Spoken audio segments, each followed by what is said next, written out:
Hopefully you're not one of those people that got super excited about these Labor Department numbers that just came out over the past 24 hours. There's a lot of people in the corporate media world and Republican side that were excited, saying, hey, this is a ray of sunshine for the labor market because these numbers have dropped. Take a look at this headline. Another 712,000 Americans filed for unemployment benefits last week. Economists expected 775,000 new claims. So we only got 712. That's a ray of sunshine. On the heels of hearing that Disney's about to lay off 32,000 people. Okay. So we're supposed to see this as a ray of sunshine. People are telling us that it's not as bad, that this is the best economic news we've gotten in a while in the Labor Department.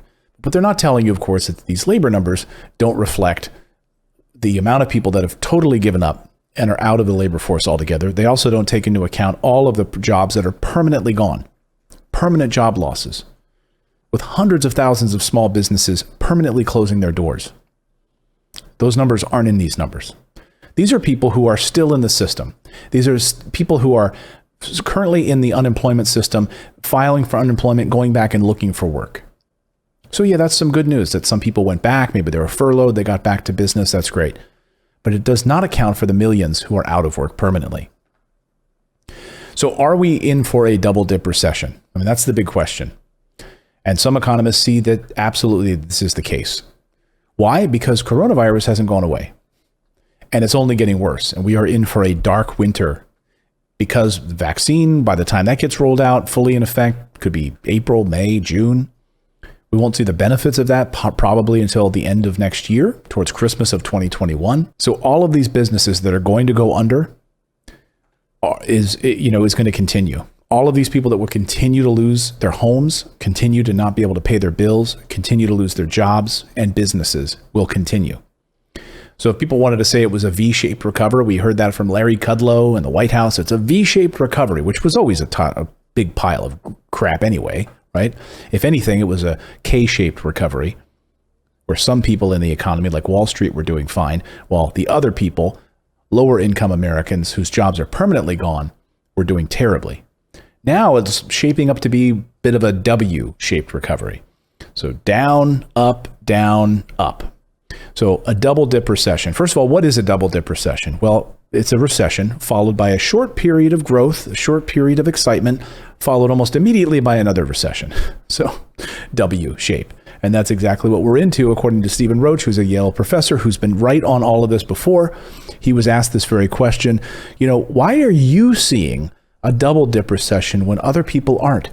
What are they looking at that you're not? Or what are you looking at that they're not? Tell us why you're worried the virus surge will spark a double dip recession, because a lot of people, they don't see a double dip recession coming.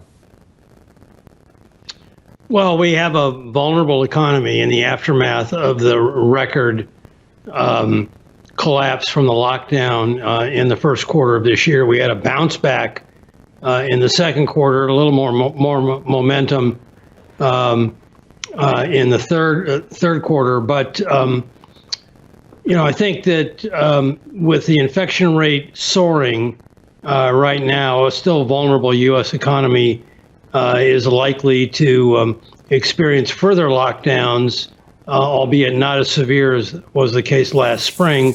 And that will lead to a temporary relapse in the economy, probably in the first quarter of this year.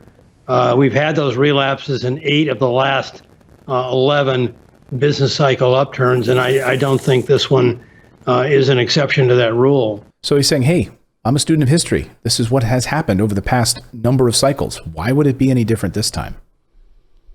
And it's only getting worse. Look at the latest data this morning on coronavirus. These are new numbers this morning. 1 American is dying of COVID every 30 seconds. By Wednesday afternoon of this week, the U.S. had set a new record for the number of patients hospitalized with COVID-19. That number rose above 100,000 people for the first time. The number of people who died of COVID-19 in the United States rose above the previous record of 2,700. Now it's up to 2,800 deaths per day.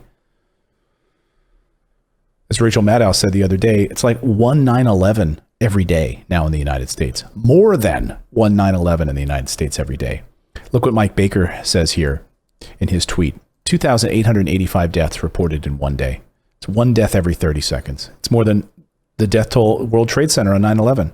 It's more than all the U.S. military casualties in the endless wars in Afghanistan. 100,000 hospitalized and getting worse. If we look at the data this morning, based on coronavirus beds across the country right now, it is terrible. Every data point has said the same thing, that the pandemic is as bad as it's ever been in the United States. Yesterday, we saw an 11% increase in the number of hospitalizations across the United States. It's a 26% jump in the past week. Hospitalizations have risen in 38 states, and hospitals across the country have just run out of beds in their intensive care units. New Mexico, for instance, only has 16 beds left in the entire state. And if that's not enough for you, on the COVID side, which is driving all of this, take a look at the new dollar numbers out this morning. Yes, investors are fleeing the US dollar, and the dollar has plummeted once again.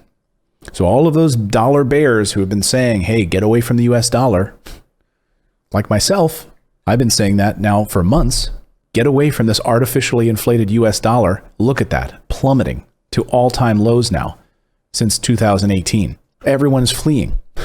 All these investors are moving to overseas investments, getting outside of the United States. You don't think we're going to be headed for a double dip recession? You probably need to get your head examined.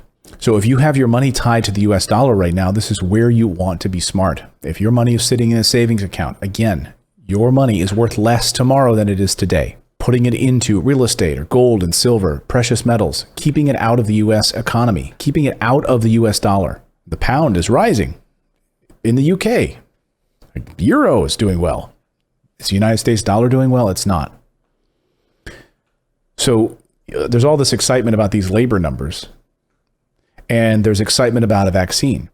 But what we fail to recognize is the fact that the economy over the next 4 to 5 months is going to be a disaster, which is all the more reason for us to get stimulus into the economy right now. So, of course, the very latest on the stimulus is that there's a bipartisan group that has put this $908 billion package together.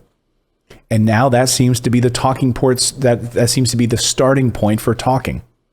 $908 billion, money for rental assistance, unemployment assistance of $300 per week, state money for states and local municipalities.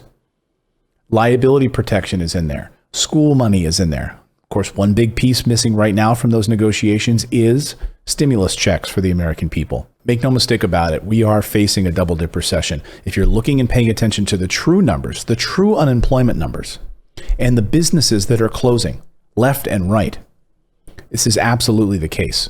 So will we see a double dip recession? I think all signs are pointing there. I'd love to hear the people that say that we're not heading in that direction. Let me know your thoughts in the chat below. Are we heading there? Do you feel these effects already? And please subscribe to the channel. Thank you so much. We'll see you tomorrow morning at 9 a.m. Eastern time right here on the channel. Much love to all of you.